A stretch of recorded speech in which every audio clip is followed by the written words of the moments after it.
गट्टा सिल्ली व दुगली में खाद की कालाबाजारी 266 का यूरिया 700 में किसान परेशान। खेती के सीजन में किसानों से लूट।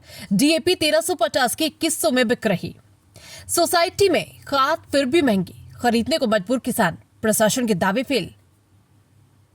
छत्तीसगढ़ के धमतरी नगरी ब्लॉक में खेती किसानी के इस महत्वपूर्ण मौसम में किसानों की मजबूरी कुछ व्यापारियों के लिए कमाई का जरिया बनती नजर आ रही है। आरोपी की खाद की कमी का फायदा उठाकर उर्वरक कारोबारी किसानों की जेब पर खुला डाका डाल रहे।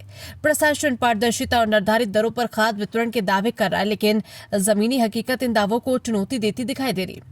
ये मामला धमतरी जिले के नगरी विकास खंड के गट्टा सिल्ली क्षेत्र का है, जहां दो उर्वरक विक्रेताओं पर खुलेआम कालाबाजारी करने का आरोप लगा है। किसानों के अनुसार सरकारी दर 266 रुपए वाली यूरिया की बोरी 550 रुपए से 700 रुपए तक और 1350 रुपए एमआरपी वाली डीएपी खाद 1800 से 2100 रुपए तक बेची जा रही। इसके साथ ही लादन के नाम पर अतिरिक्त पैसे भी वसूले जा रहे। स्थानीय किसानों ने बताया कि सहकारी समिति में खाद उपलब्ध है, लेकिन उन्हें वहां से खाद नहीं दी जा रही। मजबूरी में किसानों को महंगे दाम पर निजी दुकानों से खाद खरीदनी पड़ रही है। पिकअप और ट्रैक्टर से खाद ले जा रही किसानों का कहना है कि सबसे बड़ी विडंबना ये है कि धमतरी जिले के किसानों को स्टॉक नहीं है, कहकर वापस भेजा जा रहा है, जबकि उड़ीसा राज्य व कोंडागांव और कांकेर जिले के किसानों को ऊंचे दामों पर खाद बेची जा रही है। किसानों में इस बात को लेकर भारी आक्रोश है। उनका कहना है कि एक तरफ सरकार किसानों की आय दोगुनी करने की बात करती है, वहीं दूसरी तरफ खाद माफिया उनकी जेब काट रहे। एक व्यापारी तो खुलेआम बोल रहा है कि खाद अधिकारी को 35,000 रुपए रिश्वत दिया हूं। कथित खाद्य अधिकारी कौन है जो व्यापारियों से खुलेआम रिश्वत ले रहा है और व्यापारियों के कंधे से कंधा मिलाकर चल रहा है। व्यापारी बेधड़क बोल रहा है, अधिकारी मेरे साथ अच्छा व्यवहार है, मेरा सपोर्ट करता है। दूसरा व्यापारी जो किसान को कच्ची बिल पर पिट पास जांच नाका पार करने का कागज दे रहा है, उस व्यापारी नगरी ब्लॉक के जाने माने बीजेपी नेता जो पूर्व में तथा कथित नगर पंचायत के ऊंचे पद पर थे। मेरा मौसा है। किसानों का कहना है कि बड़े पद पर बैठे अधिकारी बिकाऊ है, तो भ्रष्टाचार रिश्वतखोरी कहां से बंद होगी। कोई बड़े बड़े दिग्गज बीजेपी के नेता के सपोर्ट ले रहे हैं, अधिकारी व्यापारियों की दोस्ती निभाई जा रही है।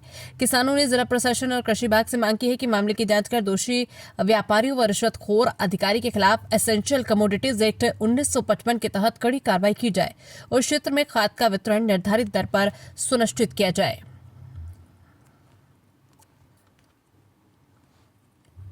धमतरी से ब्यूरो चीफ मिथिलेश पटेल की खाद की रिपोर्ट। किल्लत देखते हुए हमारे धमतरी और छत्तीसगढ़ में कहे जाए तो आज नगरी ब्लॉक में इतना खाद की किल्लत हो गई है जो आज किसानों को पर्याप्त मात्रा में नहीं मिल पा रहा है।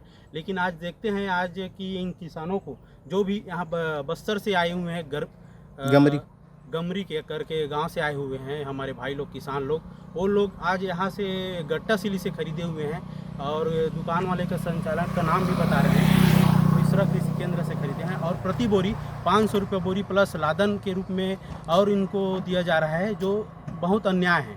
ये गलत है। किसानों के साथ नहीं कहीं ना कहीं पर बहुत विश्वासघात हो रहा है और वो भी किया जा रहा है व्यापारी के माध्यम से, जो और डीएपी को 1800 रुपये लगाया गया है, जो शासन के विरुद्ध है। तो हम चाहेंगे कि तत्काल के तत्काल ये व्यापारी के साथ कार्रवाई किया जाए और उसका खाद्य गोदाम है सील किया जाए। जैसे कृषि कार्य चल रहा है, किसान अपने कार्य में तेजी की हो रही है, लेकिन खाद को लेकर बहुत से निर्धारित दरों से ज्यादा बिकता जा रहा है। तो बहुत सारा खाद का वैसे कोई समस्या नहीं है हमारे यहाँ पे हम लोगों ने इनफैक्ट सोसाइटी में खाद पर्याप्त मात्रा में हमारे पास अवेलेबल है, चाहे यूरिया हो चाहे हमारे पास सुपर फॉस्फेट हो, हमारे पास खाद पर्याप्त मात्रा में ये करें। और किसानों से भी आग्रह है, आप स्पेशली हमारे जो सोसाइटीज़ हैं, सोसाइटीज से जाके खाद लें। और मान लीजिए कहीं पे प्राइवेट दुकान पे आप ये कर रहे हैं तो तुरंत उसका शिकायत करें। अभी फिलहाल में हम लोग लगभग 5 दुकानों का लाइसेंस निरस्त कर चुके हैं और इस साल डीएपी का थोड़ा समस्या रहेगा, तो आप जो ऑल्टरनेटिव है स्पेशली सुपर फॉस्फेट वगैरह उसका इस बार अच्छे से आप सुपर फॉस्फेट हो गया, पोटास हो गया, ये सारे का